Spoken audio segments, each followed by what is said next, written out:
네, 코로나19 통합 뉴스룸 오후 2시 뉴스입니다.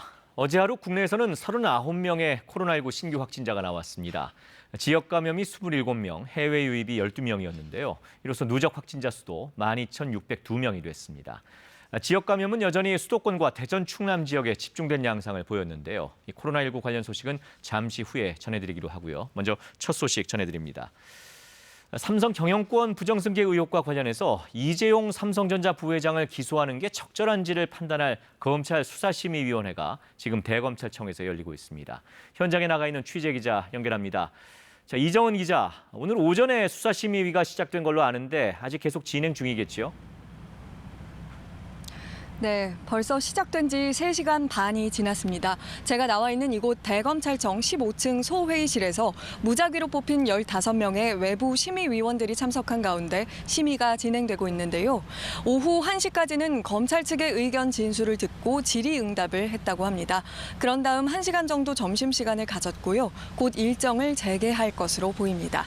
오후에는 삼성 측의 의견 진술을 70분 정도 듣고 30분 정도의 질의응답을 거친 뒤 위원들끼리 회의를 시작할 예정입니다. 1년 7개월이라는 긴 시간 동안 수사가 진행된 만큼 오늘 심의위에서도 이재용 부회장에 대한 기소가 적절한지를 두고 치열한 논의가 이뤄지고 있는 것으로 보입니다. 네, 오늘 심의에서 쟁점이 되는 부분들을 좀 짚어주신다면요.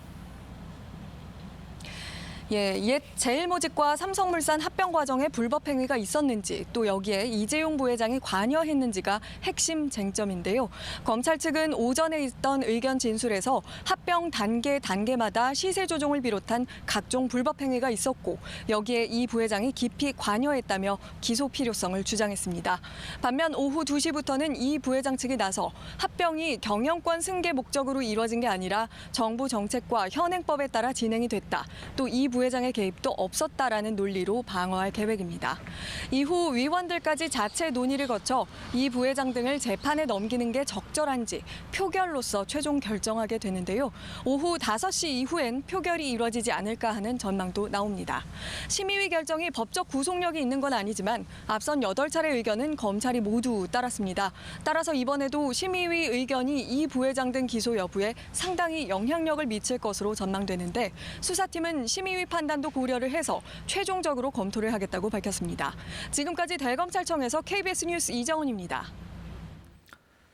신장 기능을 손상시키는 이른바 햄버거병 환자까지 발생한 경기도 안산의 유치원 집단 식중독 사고와 관련해서 검사자와 유증상자가 늘고 있습니다.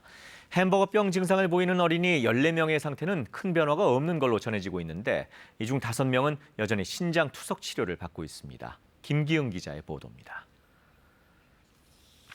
경기도 안산시 상록수 보건소는 오늘 식중독 사고와 관련해 지금까지 식중독균 검사를 받은 인원은 295명이고 장출혈성 대장균 양성 반응이 나온 인원은 44명이라고 밝혔습니다. 어제와 비교해 검사자는 9명, 장출혈성 대장균 양성 반응자는 1명 증가한 겁니다. 보건소는 이미 검사를 받은 원생 외에 가족 등이 각 병원에서 검사를 받으면서 전체 검사자가 다소 늘었다고 설명했습니다. 전체 검사자 가운데 147명은 음성이 나왔고 104명은 검사 결과를 기다리고 있습니다. 원생 22명은 안산과 서울 등 9개 병원에서 분산돼 치료를 받고 있습니다. 이른바 햄버거병 증상을 보이는 14명의 어린이의 상태는 큰 변화가 없다고 보건소 측은 밝혔습니다. 특히 이 가운데 5명은 여전히 신장투석 치료를 받고 있습니다. 집단 식중독 사고가 발생한 해당 유치원은 지난 2017년 경기도 교육청 감사에서 교비를 부정하게 사용하는 등 3억 9천여만 원의 회계 부정으로 적발되기도 했습니다. 한편 안산시 상록수 보건소는 원아 8명과 교사 1명 등 9명이 노로바이러스로 의심되는 식중독 증상을 보이는 관내 다른 유치원의 경우 아직 추가 유증상자가 없다고 밝혔습니다. KBS 뉴스 김기웅입니다. 부산항에 들어온 러시아 화물선 선원들의 코로나19 집단 감염과 관련해서 접촉자로 분류된 국내 항만 관계자들이 다행히 모두 음성 판정을 받았습니다. 우려했던 지역사회로의 감염 확산 가능성이 낮아져서 일단 큰 고비는 넘긴 것으로 보입니다. 김아른의 기자가 보도합니다. 부산 감천항에 정박한 러시아 냉동화물선 2척과 접촉한 항만 관계자는 모두 163명입니다. 보건당국은 거주지별 선별 진료소를 통해 코로나19 진단검사를 마쳤습니다. 결과는 모두 음성이었습니다. 항만 보건당국은 국내 밀접 접촉자 전원이 음성 판정을 받아 일단 지역사회로의 감염 확산, 전파 가능성이 낮은 것으로 보고 있습니다. 하지만 긴장감은 늦추지 않고 있습니다. 음성 판정을 받았다 해도 항만 관계자들을 14일간 격리 조치하기로 했습니다. 지금까지는 양성이 안 나왔기 때문에 2차, 3차 감염은 아마 더는 없을 걸로 생각합니다. 좀 다행스럽게 생각하고 조금은 안도는 하지만 잠복기 동안에 추가 감염이 있을 수도 있기 때문에 지켜봐야 되고. 이런 가운데 확진 판정을 받은 러시아 선원이 상륙 허가서 없이 무단 하선했고 이로 인해 국내 항만 관계자들을 감염 위험에 빠뜨린 것으로 확인됐습니다. 항만 보안 관계자들은 외국인 선원들에 대한 통제가 쉽지 않다고 설명합니다. 총경찰법에 따라서 불신검문은 할 수 있으나 그 감천항 같은 경우는 종변 같은 경우는 뭐 30척에서 50척 선박이 되어 있는 부분에 대해서 특히 러시아 선박이 거의 대다수라고 지금 보시면 될 것 같아요. 관리를 할 수 있는 부분들은 저희들이 한계가 있죠. 항만 검역과 보안에 허점이 드러난 만큼 외국 선원들의 출입국 관리 등에 대한 관련 당국의 대책 마련이 시급해 보입니다. KBS 뉴스 김아른입니다. 서울 관악구의 한 대형 교회 관련 코로나19 확진자가 12명으로 늘었습니다. 서울시는 이 교회 앞에 임시 선별 진료소를 설치하고 예배 참석자 전원을 검사하기로 했습니다. 한편 그동안 면회가 금지됐던 요양병원과 시설에 대해서 비접촉 면회가 허용됩니다. 오대성 기자입니다. 서울 관악구 신림동에 있는 왕성교회와 관련한 코로나19 확진자가 오늘 오전 10시 기준 12명으로 늘었습니다. 지난 24일 교회 신도인 30대 여성이 처음 확진 판정을 받은 후 어제 신도 7명이, 오늘 4명이 추가 확진된 겁니다. 역학조사에서 첫 확진자는 지난 18일 성가대 연습을, 19일과 20일엔 교회 수련 모임에 참여한 걸로 확인됐습니다. 이에 따라 서울시는 교회 앞에 임시 선별 진료소를 설치해 성가대 연습과 수련 모임에 참석한 교인 41명과 21일 예배에 참석한 1,690여 명 전원을 대상으로 선제 검사를 한다고 밝혔습니다. 특히 교회 확진자 가운데 서대문구의 고등학교 교사 1명이 포함돼 이 학교를 등교 중지 조치했습니다. 또 교회에서 운영 중인 어린이집은 임시 폐쇄하고 21일 예배에 참석한 학생들에게도 등교 중지 조치를 내렸습니다. 서울 광화문의 포시즌스 호텔 사우나 직원도 어제 확진돼 호텔 측이 이 직원과 접촉한 고객들을 파악하고 있습니다. 역삼동 방문 판매 소모임과 관련해선 어제 1명이 추가 확진돼 관련 확진자는 8명으로 늘었습니다. 한편 다음 달 1일부터 요양병원 및 시설에 대한 기존 면회 금지가 비접촉 면회 허용으로 일부 완화됩니다. 면회는 사전 예약제로 투명 차단막을 설치한 별도의 공간에서 가능하지만 신체 접촉이나 음식 섭취는 제한됩니다. 방역당국은 외국인 근로자 기숙사 493개 사업장을 점검한 결과 167개 사업장에서 기숙사 과밀과 방역 미흡 등이 발견돼 개선 조치했다고 밝혔습니다. 또 다음 달까지 새벽 인력 시장을 불시 점검하고 안전신문고를 통해 모든 감염 위험 관련 신고를 접수한다고 밝혔습니다. KBS 뉴스 오대성입니다. 네, 이제 잠시 후 중앙방역대책본부의 오후 정례 브리핑이 있을 예정입니다. 브리핑 시작되면 현장 연결해 볼 텐데요. 그 전에 먼저 박광식 의학 전문 기자와 이야기 나눠보겠습니다. 자, 박 기자, 일단 오늘 코로나19 현황부터 좀 짚어주시죠. 네, 계속 지금 수십 명씩 하루에 계속 나오고 있는 상황입니다. 어제 신규 확진자는 39명 발생해서 지금 누적 확진자 숫자는 12,602명입니다. 네. 사망자는 282명 계속 그대로 유지 중이고요. 격리, 치료 중인 사람의 숫자가 크게 줄었습니다. 1,148명으로 어제 하루만 159명이 감소했습니다. 네. 입퇴원 기준을 바꾸면서 대거 격리 해제시킨 것으로 보입니다. 따라서 하루새 이 150여 개 병상이 생긴 것으로 보입니다. 많이 그러니까 확보됐네요. 맞습니다. 네. 또 어제 기준으로 검사 중인 분이 18,800여 명인데 121 검사 중인 분의 숫자는 2만 명대에서 지금 다소 줄어든 상태입니다. 네. 신규 확진자 39명에 대해서 좀 분석을 해보면요. 해외 유입이 12명, 국내 유입이 27명입니다. 지역별로 보면 검역에서 7명, 서울에서 17명, 대전, 경기에서 각각 4명, 그리고 충남 3명, 인천 2명입니다. 그리고 강원과 경북에서도 각각 1명씩 나왔습니다. 네. 그러니까 대전, 충남에서 계속 확진자가 나오고 있는 상황이다 이렇게 볼 수가 있고요. 또 수도권도 마찬가지로 계속 서울 위주로 해서 나오고 있는 상황입니다. 네. 현재 환자들의 상태를 좀 살펴보면요. 국내에서 이 중증 이상 좀 심하게 앓고 있는 분의 숫자는 37명입니다. 중증은 19명, 그보다 더 심각한 인공호흡기를 달 정도로 심각한 분, 위중한 분이 18명입니다. 네. 위중한 분의 연령대를 보면은요, 60대 이상이 76%를 차지하고 있습니다. 근데 여기서 80대 이상만 따로 보면 33%를 전체 환자 중에서 차지하고 있습니다. 역시 고령층이 많네요. 예. 네, 맞습니다. 주목할 만한 건 산소 치료를 받고 있는 중증 환자에서요. 30대가 2명이 있다는 거고요. 또 40대도 1명이 있다는 점입니다. 결코 젊은 사람이 걸렸을 때 모두가 다 안전하다, 가볍게 앓고 지나간다는 아니라는 또 방증인 셈입니다. 그렇군요. 국내 유입도 지역 감염도 지역 감염이지만 이제 해외 유입이 계속 늘고 있는데 지금 이제 외국인 근로자들이 우리나라 수요가 많다 보니까 많이 들어오고 있는 것 같아요. 네, 맞습니다. 6월 19일 기준으로요. 국내에서 외국인 근로자 중에 확진된 사례가 11개 나라 214명입니다. 네. 그러니까 200여 명이 넘는 건데요. 또 이 중에서 이 고용노동부 소관 비전문 취업의 경우에요.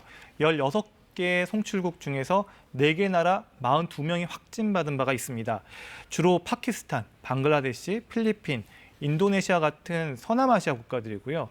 실제로 방역 당국이 이 전국의 외국인 고용 사업장을 점검하고 있는데 3개 중 1개꼴로 방역 관리가 미흡한 것으로 나타났습니다. 네. 특히 이 벌집촌이라고 불리는 그러니까 외국인 근로자들이 모여 사는 곳인데요. 한 개 주택에 10명에서 20명이 모여 사는 곳들이 있습니다. 네. 이런 곳들을 좀 살펴봤더니 방역 관리 측면에서 허점이 많은 것으로 드러났습니다. 아하. 네, 그래서 이제 선제적인 관리에 들어가겠다고 지금 방역 당국이 밝힌 상태입니다. 필요한 조치인 것 같네요. 네. 자, 그리고 이제 소모임을 중심으로 한 감염이 지금 계속 확산되고 있지 않습니까? 이 부분에 어떤 감염 고리를 좀 차단하려면 아무래도 좀 생활 방역 수칙을 정비할 시점이 되지 않았나 이런 생각이 좀 드는데요. 네, 맞습니다. 요즘에 계속 확진됐다 하면은 뭐 어떤 큰 대형 장소가 아니라 다중이용 시설이 아니라 소모임을 위주로 해서 계속 집단 감염이 확산되고 있는 양상입니다. 네. 소모임이라고 하면은 그 기준이 좀 저마다 다르겠지만 대부분은 10명 안팎의 모임일 텐데요. 네. 사실 몇 명이 한 자리에 모였느냐는 밀집도를 가지고 이렇게 얘기하는 개념입니다. 외국의 경우 일부 방역 지침 중에 모임을 10명 이내로 한정하는 지침이 있기도 합니다. 하지만 이 감염원이요, 이 모임 내에 있으면 2명이든 10명이든 사실 뭐 위험하긴 다 마찬가지입니다. 그러니까 이제 밀폐, 밀접, 밀집 같은 3밀이라고 하는데 이 3밀에 해당하면 감염 위험도가 올라갈 수밖에 없다는 이야기입니다. 네. 결국 누군지 모를 감염원에 대비해서는 결국은 2m 이내 건강거리를 유지하는 게 중요하고요. 이렇게 접촉을 피해야 되고 더군다나 노출 시간을 갖다가 최소화하는 게 중요합니다. 네. 보통 15분 이상 같이 함께 있으면 전파된다고 보는데요. 네. 이 최근 15분보다 짧은 시간에도 전파되는 사례가 지금 계속 보고되고 있어서 생활 방역 지침들을 좀 더 구체화하고 좀 더 정교하게 다듬을 필요가 있는 상황입니다. 네.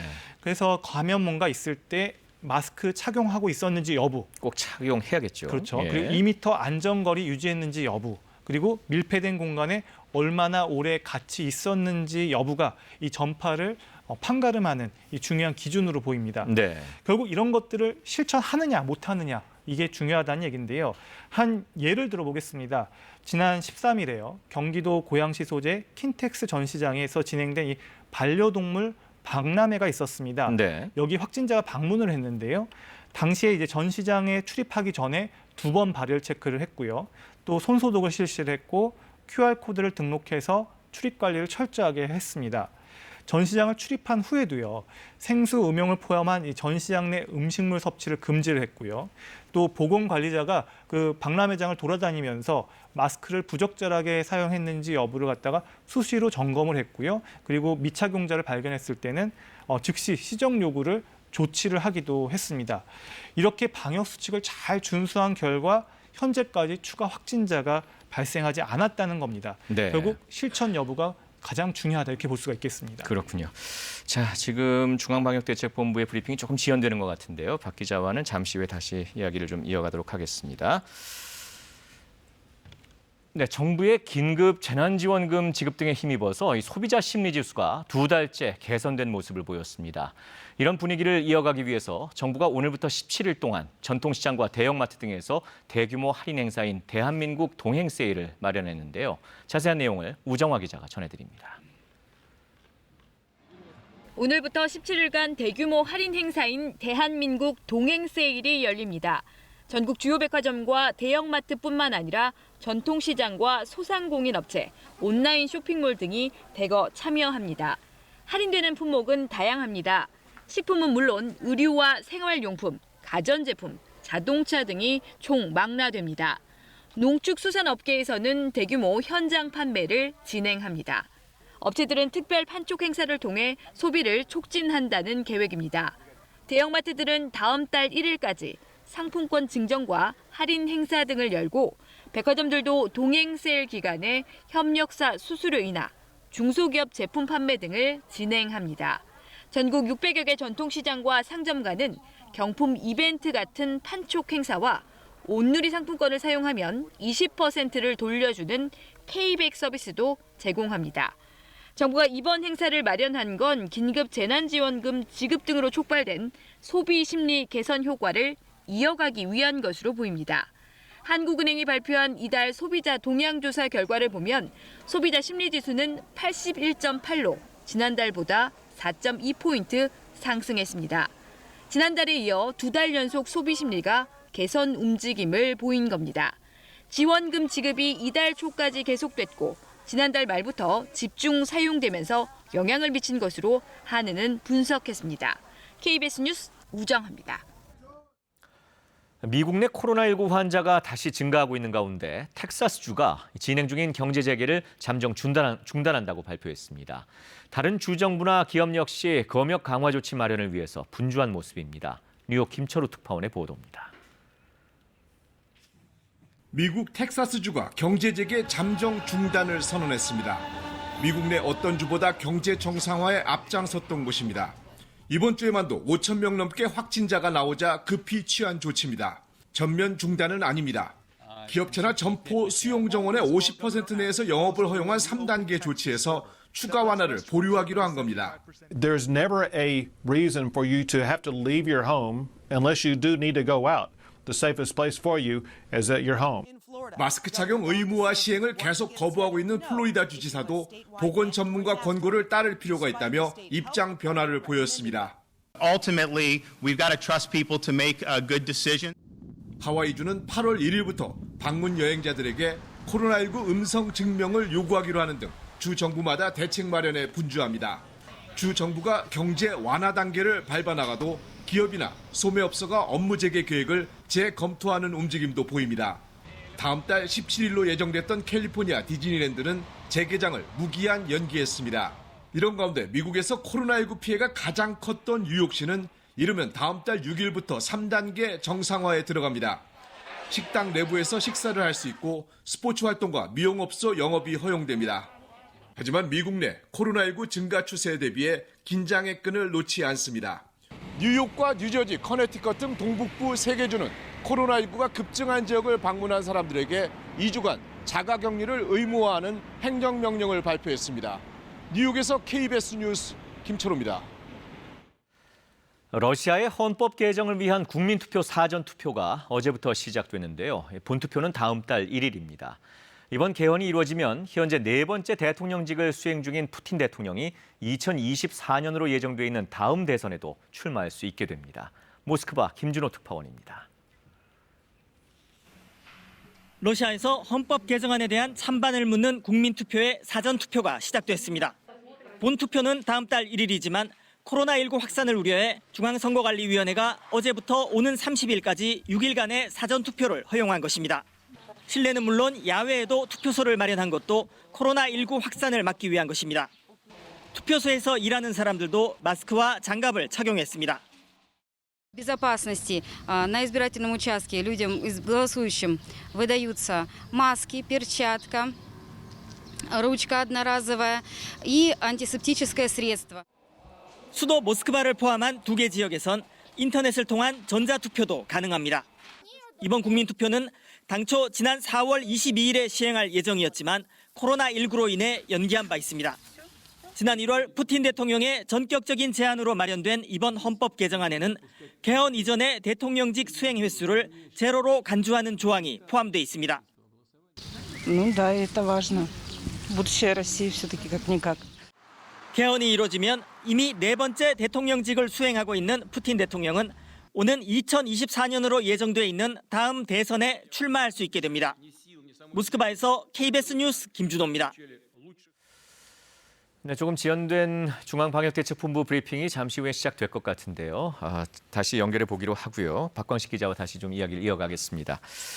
자, 박 기자, 지금 이제 사회적 거리두기를 3단계로 시행 중인데 이게 조금 이제 와닿지 않는 부분이 있어요. 그 기준을 좀 더 이제 세분화하자는 얘기가 그래서 나오고 있는 거 아니겠습니까? 네, 맞습니다. 사실 방역 당국이 누차 강조하고 있는 게 코로나19는 조기 종식이 어렵다. 그리고 장기화에 장기전에 대비해야 한다는 겁니다. 네. 그런데 기존의 사회적 거리두기는요, 뭐 크게 3단계, 강력한 사회적 거리두기, 일반 사회적 거리두기, 그리고 현재 지금 우리가 하고 있는 생활 속 거리두기 이렇게 3단계로 나누고 있는데 네. 사실 다 같은 거리두기라 이 부분들이 국민들이 이 차이를 잘 모르는 경우도 많고 그렇죠. 와닿지 않는 부분들이 많았다는 지적이 있었습니다. 네. 그리고 현재 유행 상황이 소모임을 중심으로 지역사회에서 계속 퍼져나가는 중인데요. 네. 이렇다 보니까 기존의 방역 관리자를 정해서 시설을 책임지는 이 방역 대응의 한계점도 좀 노출된 상황입니다. 네. 소모임마다 뭐 방역 관리자를 지정하기는 좀 어렵지 않습니까? 그렇죠. 그래서 이 방역 당국도 기존의 거리두기 전환 기준을 단계별로 체계화하고요.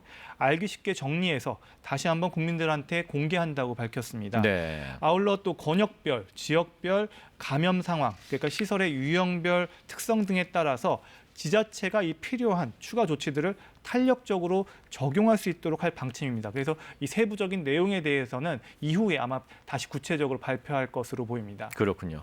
또 하나 이제 궁금한 게 계속해서 나오는 얘기가 대규모 확진자가 발생했을 때 과연 이제 우리나라의 검사 역량이 충분한가 이 부분에 대한 얘기가 계속 나오고 있잖아요. 네, 맞습니다. 이 진단 시약의 물량과 관련해서 현재 진단 시약의 재고량에 대해서 방역 당국이 밝힌 바가 있습니다. 지금 현재 약 23만 명분의 시약이 있다고 밝혔는데요. 네. 시약의 개수로 보면요. 1인당 2번 검사를 가정을 하는데요. 그러니까 뭐 검사를 하게 되면 비인도 하고 이 구강에 이 2번 시약의 검체에 대한 검사를 한다고 생각을 하면요. 네. 검사 자체로만 보면 약 2배, 그러니까 47만 개의 검체 검사가 가능하다는 얘기입니다. 네. 충분한 재고량이 있고 하루에 많게는 지금 7만 건 가까이 검사도 가능하다고 지금 방역 당국은 이야기를 하고 있습니다. 네. 게다가 이 재고량 자체도요. 단기간에 대규모 생산이 가능하다고 밝혔고요. 검사 시약만 봤을 때는 충분한 대비가 가능하다는 겁니다. 그렇군요. 자, 이제 브리핑이 시작되는 것 같습니다. 현장으로 마이크를 브리핑 넘기겠습니다. 설명 이후에 환경부 국립환경과학연구원의 권명희 과장과 또 순천향대학교의 한수아 교수의 질의응답이 같이 이루어질 예정입니다. 그럼 먼저 정은경 본부장의 설명이 있겠습니다. 네, 코로나 바이러스 감염증 19 국내 발생 현황을 말씀드리겠습니다. 6월 26일 현재 지역사회에서 27명, 해외 유입에서 12명의 신규 확진자가 발생하였습니다. 신규 격리 해제자는 198명으로 총 88.7%가 격리 해제되어 현재는 1,148명이 격리 중에 있습니다. 어제는 사망자는 추가로 발생하지 않았습니다. 국내 주요 발생 현황을 말씀드리겠습니다. 서울 관악구에 있는 왕성교회와 관련해서 현재까지 12명의 확진자가 확인되어 역학조사와 감염 경로에 대한 조사가 진행 중입니다. 이 중 그 교회 MT를 다녀온 그룹 중에서 8명이 확인되었고 성가대원 중에서 3명이 확인되었고 또 교회 예배에 참석한 참석자 1명이 확인이 되어 총 12명이 확진이 되었으며 나머지 교인들을 대상으로 접촉자 분류와 감염 경로에 대한 조사가 진행 중입니다. 경기도 이천시 소재 쿠팡의 덕평물류센터 관련해서는 아직까지는 추가 확진자는 발생하지는 않았으며 어제 역학조사에서 접촉자로 분류된 자가격리자 196명에 대한 검사 결과 119명은 음성이었으며 77명에 대해서는 검사가 진행 중입니다. 대전 서구의 방문 판매 관련하여서는 1명이 추가로 확진되어 현재까지 누적 확진자는 총 72명입니다. 중앙방역대책본부는 최근 들어서 종교 소모임 그리고 수련회 등 각종 종교 활동을 통해 코로나19 감염이 전파되고 있어 내일부터 주말을 맞이하여 각별한 주의를 당부드립니다. 종교시설의 경우에는 밀집하여 대화나 찬송, 식사를 함께 하는 등 침방울로 인한 전파가 우려되는 수련회, 소모임 등은 취소 또는 연기시켜 주시고 비대면으로 전환해 주시기를 바랍니다.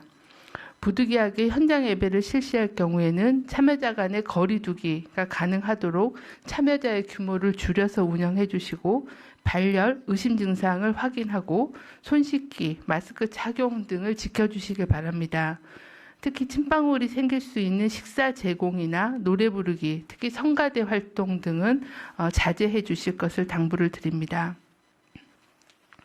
어제 해외 유입 확진자는 12명이 발생했습니다. 추정 유입 국가로는 미주 지역이 1명, 아시아 지역이 11명으로서 카자흐스탄 7명, 방글라데시 1명, 아랍에미레이트 1명, 파키스탄, 필리핀 각 1명입니다.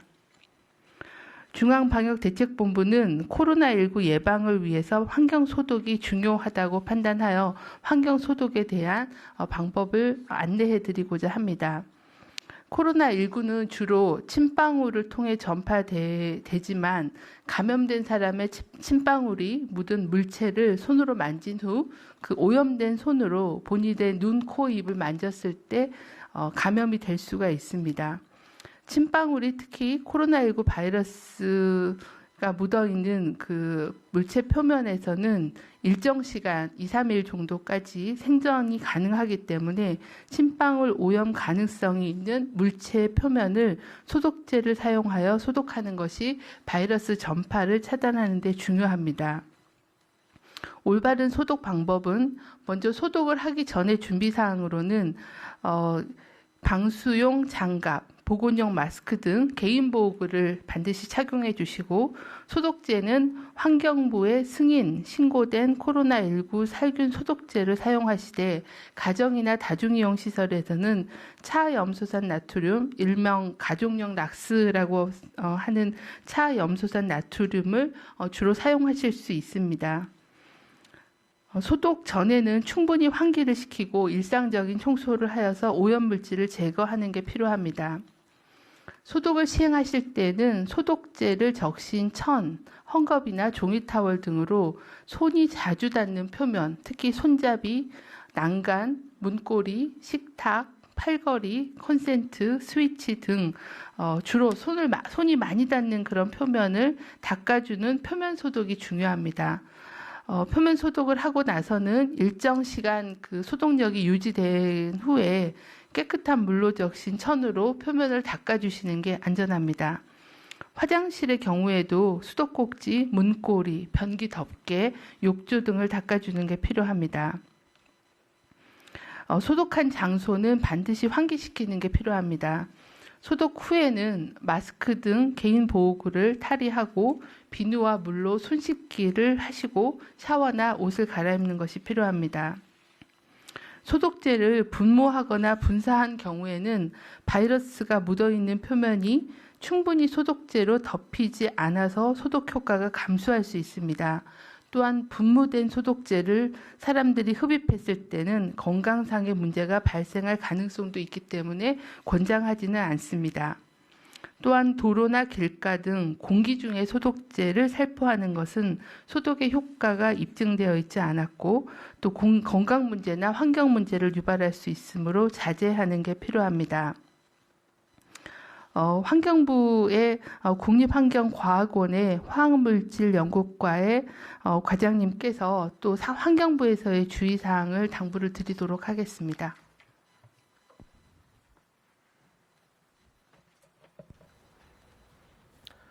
네, 중앙방역대책본부의 브리핑 들어보셨습니다. 박광식 기자와 함께 내용을 좀 정리해 보겠습니다. 자, 박 기자, 간략하게 좀 브리핑 내용 정리해 주시죠. 네, 지금 또 새로운 집단 감염의 연결고리가 교회를 통해서 또 확진이 됐습니다. 관악구의 왕성교회에서 12명이 확진됐다라고 얘기를 했는데 구체적으로 교회 MT를 다녀온 그룹에서 8명이 확진이 됐고요. 네. 그리고 성가대 해서 3명, 그리고 예배 참석자 1명이 확진된 상황이고 지금 추가적으로 역학조사가 지금 이루어지고 있는 상황입니다. 그리고 대전 서구 방문 판매 관련해서도 이제 지금 72명 누적 확진자가 발생했는데요. 사실 주말을 앞두고 방역 당국은 이제 종교 소모임을 통해서 계속 바이러스가 전파되는 양상이 우려되고 있어서 이번 주말 각종 수련회나 소모임은 취소해 줄 것을 요청한 상황입니다. 그리고 또 참여를 하더라도 거리 두기를 확실히 지켜줄 것을 당부를 했고요. 네. 그리고 또한 오늘 또 강조한 게 환경 소독과 관련돼서 여러 가지 강조를 했습니다. 물론 사람들에게 침방울로 전파가 되긴 하지만 이 침방울이 묻은 물건이나 물체를 갖다가 다른 사람이 손으로 만졌고 그 손이 눈, 코, 입, 점막으로 다시 유입이 됐을 때 전파될 수 있기 때문에 철저히 평소에 환경 소독을 해달라고 지금 주문을 한 상태입니다. 네, 그렇군요. 알겠습니다. 잘 들었습니다. 고맙습니다. 주말인 내일도 중부지방은 아침까지 5에서 20mm 정도의 비가 내리겠습니다. 장마 전선의 영향으로 제주도는 아침부터 비가 내리겠는데요. 내일과 모레 내륙 지역에서는 대기 불안정으로 소나기가 올 가능성이 있습니다. 오늘은 오후에 전국이 흐리기만 하겠습니다. 낮 기온은 서울이 26도, 강릉이 33도로 어제보다 3도에서 10도가량 높겠습니다. 여기에 습도까지 높아 전국의 식중독 지수는 위험 단계가 예상돼 주의하셔야겠습니다. 바다의 물결은 전해상에서 1, 2m로 비교적 낮게 일겠습니다. 기상정보였습니다. 네, KBS의 뉴스 개편에 따라서 저는 다음 주부터 저녁 7시 뉴스를 통해서 여러분을 찾아뵙고요. 이 시간은 이규원 아나운서가 진행합니다.